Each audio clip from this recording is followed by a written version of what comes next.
Hello everyone, good morning সবাইকে। আর আশা করি তোমরা সবাই খুব ভালো আছো। অনেক দিন বাদে তোমাদের সাথে লং ভিডিওতে কথা হচ্ছে। তো সবাইকে প্রথমে জানাই শুভ বিজয়া। আর আজকে আমরা যাচ্ছি একটু শান্তিনিকেতনে, মানে আমি, আমার বর আর আমার শাশুড়ি মা মিলে। অনেক দিন ধরে জানো ওই ট্রিপটার প্ল্যান হয়েছিল, বাট কোনো না কোনোভাবে হয়ে উঠছিল না। আজকে ফাইনালি যাচ্ছি। এখন হচ্ছে ঘড়িতে বাজে 6:30। তো আমাদের ট্রেন হচ্ছে 8টার সময় নৈহাটি থেকে মা তারা এক্সপ্রেস। তো এখন তো আমরা পুরো রেডি হয়ে গেছি প্রায়, মানে সবই গোছানো হয়ে গেছে, লাগেজ বলতে একটা ট্রলি আর কি। আজকে যাচ্ছি, ওই রোববার রাত্রে চলে আসবো। তো এই তো টোটালি প্ল্যান আছে, তো দেখা যাক কি হয় না হয়। আর সব কিছু তোমাদের সাথে ভিডিওতে শেয়ার করব। দুটো পার্টে আই থিঙ্ক আসবে ভিডিওটা, তো তোমরা দেখতে থাকো। আর আশা করি তোমাদের সবার ভালো লাগবে। তো এখানে মা রেডি হয়ে গেছে অলমোস্ট, আর এখানে ও রেডি হয়ে গেছে। অ্যান্ড আমরা ফাইনালি পৌঁছে গেছি নৈহাটি স্টেশনে। ট্রেনও আমাদের দিয়ে দিয়েছে মা তারা এক্সপ্রেস, জানলার ধারে সিটও পেয়ে গেছি। ট্রেন কিন্তু অন টাইম ছেড়েছে। আর আমি আর মা বসেছি সামনের সিটে, আর আমার বর বসেছে পিছনের সিটে।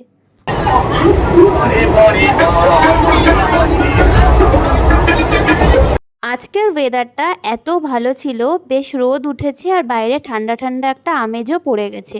তো যেতে যেতে একটু বাদাম ভাজা খেলাম। এই যে ট্রেন শক্তিগড় স্টেশন ছাড়লো, আর আমরা ফাইনালি পৌঁছে গেছি বোলপুর শান্তিনিকেতনে। স্টেশনটা কিন্তু বাইরে থেকে দেখতে অসম্ভব সুন্দর লাগছিল। তো আমরা আমাদের হোটেল ক্লাব সেন্ট্রালে পৌঁছে গেছি, আর চেক ইনের যা রিকোয়ারমেন্টস আছে ও সব করছে। আর হোটেলে পৌঁছে ফার্স্টে ফ্রেশ হয়ে নিয়ে আমরা একটুখানি কিছু খেয়ে নিলাম, যেটা বাড়ির থেকে করে এনেছি, পরোটা আর আলুর দম। তো এটাই বলতে পারো আজকের ওওটিডি। তো এখানে তিনজনে রেডি হয়ে নিয়েছি, পুরো বেরিয়ে পড়েছি টোটো করে সাইট সিনের উদ্দেশ্যে। প্রথমেই চলে গেলাম রাজবাড়িতে। এটা তো আমার দারুণ লেগেছিল, মানে এন্ট্রি ফি ছিল আই থিঙ্ক 30 টাকা। মাস্ট ভিজিট যদি তোমরা বোলপুর শান্তিনিকেতনে বেড়াতে যাও। নেক্সট আমরা চলে গেলাম সৃজনী শিল্পগ্রামে। এখানে শুনলাম প্রফেশনাল ফটোশ্যুটও হয়, আর ভিউটা জাস্ট অসাধারণ ছিল। প্রথমেই গেলাম পুতুল ঘরে। তো আমি এই শিল্পগ্রামটা পুরো ঘোরার পর বুঝলাম যে প্রত্যেকটা স্টেটের ডিফারেন্ট ডিফারেন্ট কালচার এখানে প্রত্যেকটা রুমের মধ্যে আলাদাভাবে এক্সপ্লেন করা আছে। তো এই পুতুল ঘরটা তো আমার দারুণ লেগেছিল। আজকের ওয়েদারটা যে এত ভালো ছিল, মানে তোমাদের কি বলবো আমি। আর তারপরেই চলে গেলাম আর একটা স্টেটে, এটা ঠিক মনে পড়ছে না আমার। তোমায় হৃদয় মাঝে রাখিব, ছেড়ে দেব তোমায় হৃদয় মাঝে রাখিব, ছেড়ে দেব। তারপরে ঘুরে ঠুরে একটুখানি টায়ার্ড হয়ে গেছি, তাই মাঝখানে একটু আম পান্না খেয়ে নিলাম। এটা জাস্ট আমার মুডটাকে রিফ্রেশ করে দিয়েছে, এত ভালো খেতে ছিল আম পান্নাটা। আই থিঙ্ক 30 টাকা নিয়েছিল, খুব ভালো ছিল।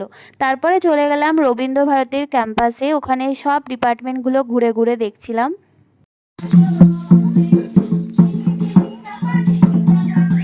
সাইকেলে করে রাবড়ি বিক্রি করছিল ঠান্ডা ঠান্ডা, আমার দেখেই খেতে ইচ্ছা করছিল, বেশ ভালো ছিল।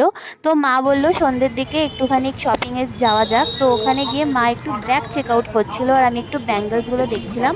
কিছু কিছু শপিং করেওছি, পরে তোমাদের দেখাবো। আর সন্ধ্যের দিকে মনটা একটু মোমো মোমো করছিল। তো ওখানে স্টিম মোমো নিয়েছি 1 প্লেট, 8টা ছিল, মানে এনাফ ছিল। আর এত ভালো টেস্ট ছিল, আমি এখানে যা খাচ্ছি সবই এত টেস্ট, কি বলবো। এখন ডিনারের পালা, আর ডিনারের জন্য আমরা চলে গেছিলাম কৃষ্ণাদির ঘরোয়া খাবারে। মা নিয়েছিল একটা ভেজ থালি, আর আমার বর নিয়েছিল একটা ননভেজ থালি, আর আমি নিয়েছিলাম রুটি আর চিকেন কষা। এই কৃষ্ণাদির হোটেলে আমার সবথেকে যেটা ভালো লেগেছে সেটা হলো এদের খাবার দাবারে খুবই তেল মশলা কম ইউজ হয়েছে। তো তোমরা বোলপুর শান্তিনিকেতনে বেড়াতে আসলে অবশ্যই ট্রাই করো। তো এরপর খাওয়া দাওয়ার পর আমরা কি করলাম সেটা আসছে পার্ট 2-তে।